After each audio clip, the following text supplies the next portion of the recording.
Well, this is our very first Pioneer Vision report for rowing, as the season is just about underway, the beginning of April. Right now we're with three members of the team: Kaitlin Rivest, who is the Coxswain. We have Jen Pampillonio, who is the captain and starboard rower, and over to the left, Amanda Casey, who works on the port side. I wonder, ladies, you guys have to get up very early in the morning, first of all, before we even explain what you all do. You have to be very dedicated, I can only imagine, because I know you get up at earlier hours than most people are getting their days going. What is it like? I'll start with you, Kaitlin, about competing so early in the morning, and how do you get geared up for it? Okay. I have to wake up at 4:15, 4:30 almost every morning of the week. At first, when you first start it, it's even tough to stay awake through classes and stuff, but once you get on that schedule, it actually works out really well.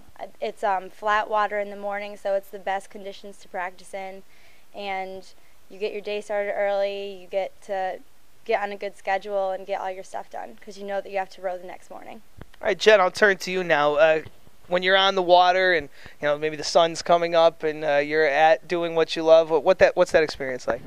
It's just like an awesome feeling knowing that like you're there with like 20 other girls and like you all want to be out there for like the sport and stuff. Like you want to get up at like 4:30 in the morning. Like you just have this drive and like inspiration that like you want to win and stuff. So all the training's like worth something. All right, Amanda, how does one get into rowing? I mean, I know it's maybe not the I don't imagine there's many teams like at high schools around the country. So how do you find the love of rowing?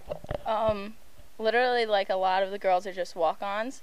So I know my sophomore year, freshman year, I got an email to do rowing, and it was like, if you want to work out and meet friends, you should try the sport. And literally, everybody just, you went to go see the girls actually do it, and you just started from there. All right, so you work the port side. Explain what you do. Port side, my oar is on my right side, so I pull with my left arm and I feather with my right arm. Okay, and Jen, you are a captain and also a starboard rower. So what do you do as a starboard rower? I actually row on the left side, so my oar is facing out to the left side.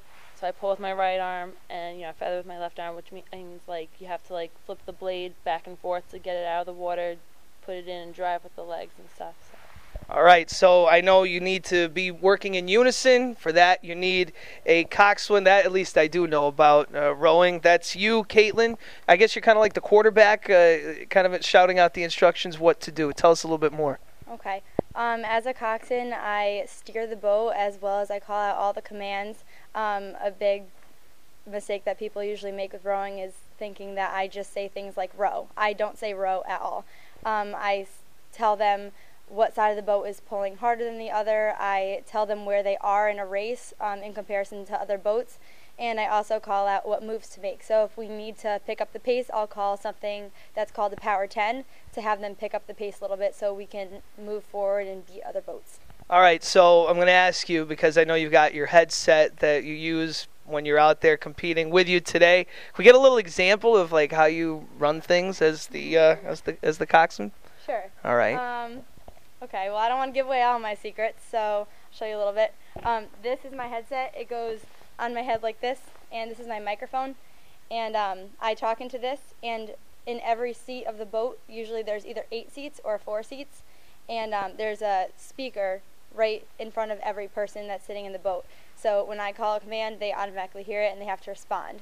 Some of the things I say, like I said before, would be a power 10. So I'd say, come on, girls, we gotta get this boat moving. Like, we have other boats walking on us. Let's take a power 10 in 2 strokes. So then I would say, I'd call out the strokes, 1, 2, let's go. And then I start like screaming at them to pick up the pace and drive with their legs. Legs are one of the biggest part of rowing. Most people think it's the arms, but really you gotta drive with your legs, lean back into the oar, and absolutely rip it every single stroke. It's absolutely brutal for everyone, but it's worth it. All right, and when she yells, you listen? Absolutely. All right, well, that's a look at the shoe rowing team. They're in action this Saturday, April 2nd, on the Housatonic River, the boathouse in Shelton, Connecticut. They'll be competing against Fairfield, Drake, Iona, Skidmore, and Army. Best of luck to you guys.